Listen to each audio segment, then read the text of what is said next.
Homesteader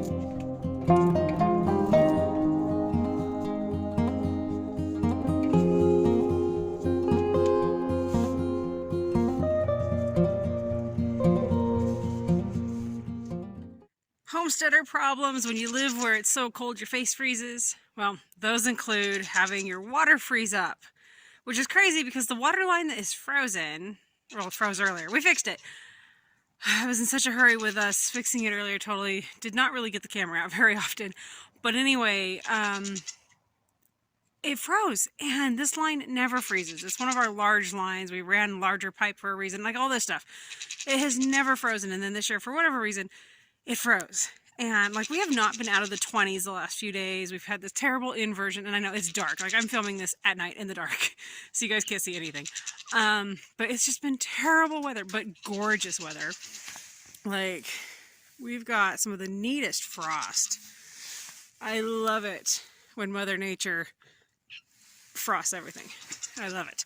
But anyway, about, let's see, 24, about $30-ish later, we were able to get this, one of the cats.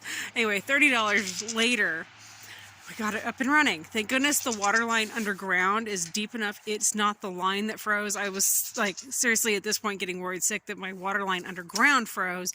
And if that's the case, we have to get out the propane tank with a torch and you walk the ground, heating up the ground. And so we had a little torch, and Henry and I, we went up and down the line with that little torch trying to get it to release and let loose, and it just wasn't doing anything. And the handle was stuck in the up position. So, I mean, I couldn't just walk away with this thing with that handle up in case it turned on sometime during the night. And you don't want to leave a hose attached in case it's just only dripping and then it's freezing. So there's like all these things that were against us. So anyway, we made a flying run. Patrick, my husband, we made a flying run to our local D&B, bought some heat tape, some foam, and some electrical tape. And less than an hour after doing that, it was fixed. So thank goodness it was just the pipe above ground. But lesson learned, this will be wrapped every single winter from now on. So what we did is it's been wrapped, and underneath all of that foam is the heat tape itself, and that's what's plugged in. And when it came on with a vengeance. There's a wrapper down there. Anyway, it works. I'll show you guys. It's a good day when it works. Woo-hoo-hoo! Oh, it's always a bad day when your water freezes on the homestead. Like, bad. Very bad. Bad, bad, bad. So, and you can hear Mr. Piggy out there. You can see his eyes. Every single time I'm out here, he's convinced he either needs a treat, which lately his favorite treat in the whole wide world is apples, or he wants grain. They get grained once a day, but as far as he is concerned, they should get grain whenever I am out here, or at least an apple. I mean, he's not going to die, but as far as he's concerned, he's going to die. But much happiness that my husband was able to help me get this up and working, because I had been hauling water from way over there across the other side of our property, which is not really that far, but lugging buckets across the driveway, which when we first moved here, that's how I did it back then. I had to, so I don't know if you can see it with this, but anyway, there's a power pole right there, and so our water spigot on that side's over there. And when we first moved here, that is where I had to haul water from for all of our goats and our animals. And then we installed this water line to right here at the goats. So it was spoiled me rotten. So the last bits of water here, having to run it from across the driveway, was not very much fun.